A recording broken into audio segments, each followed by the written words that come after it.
gore dlanovi, neka gore dlanovi.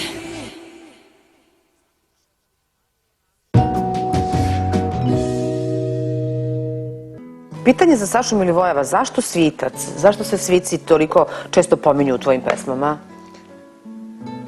Bolje da me pitate ko je svitac, gde je svitac koji je odleteo, pošto je naslov Kad svitac odleti.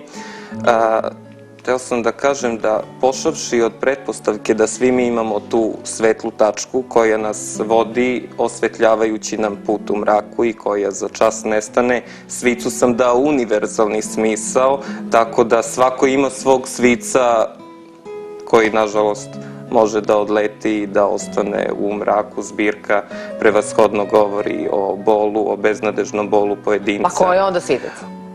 Nema ga. Univerzalni smisao dobija. Inače, jako je bitan moment da ovde imamo lančani niz motiva iz Biblije, Talmuda, Kurana i Apokrifa sakupljenih kao karike u cilju spajanja svih religija i bogova u jednog jedinog stvoritelja koji nam je udahnuo život. Ova zbirka govori i o apokalipsi, o prolaznosti koju moramo iskoristiti za poklanjanje ljubavi ljudskom rodu, jer nemamo više vremena.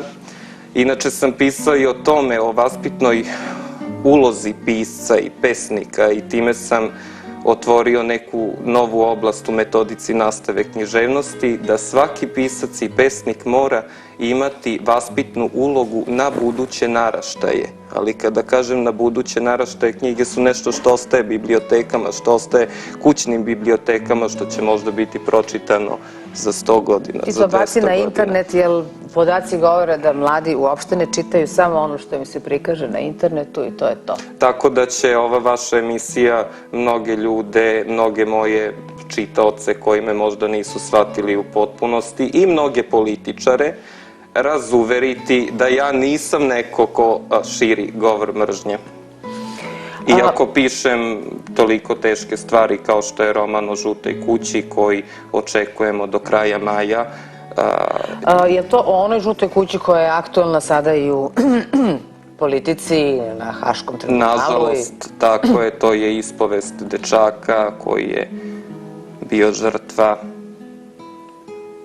i koji sada posle 11 godina priča one stravične užas, onaj užas koji je preživeo. Kada se očekuje izlazak knjige? Pa negde do kraja maja, možda početkom juna, i to bi trebalo neki veći tiraž. Ja sam zaista zahvalan mnogo izdavačkoj kući. To je nova izdavačka kuća, inače sam izdavao u kulturno-prosvetnoj zajednici Kruševac prvi put. Kada si ti počeo da pišeš uopšte? Od 14. godine. Ovo je prva zbirka, Tajna iza uzdaha, ciklus pesama koje sam pisao između 14. i 19. godine. Narodna knjiga, vidi Bog. Narodna knjiga. To još nikada nisam videla da se uporedno pa niko ni od kritičara nije. I zaista sam srećen što evo lepo Ministarstvo kulture u Bejrutu će da me primi, da mi organizuju promociju, gde će se u Bejrutu takođe čitati na srpskom, engleskom i arapskom ova knjiga. A planiram nešto da napravim i u Kairu. Boga mi... Ambiciozno. Ambiciozno. Pa šta mislite zašto sam prevodio i na arapski? Pa ne znam. Pa upravo zbog... Što tebe privlači taj arapski svet? Upravo zbog govora mržnje. A zbog govora? Koji su mi nametnuli da bi se opravdao na neki način da ja stvaram za sve, nebitno koje su da ti propovedaš ljubav. Veroispovesti i globalnu ljubav. Da, ti propovedaš ljubav, a ne mržnju. Da li uopšte umetnost može da propoveda mržnju? Ja mislim da ne. Umetnost mora da služi, da spaja zapravo, ne da razdvaja i ne da širi negativno među ljudima, nego naprotiv, ona je uvek bila ispred svega i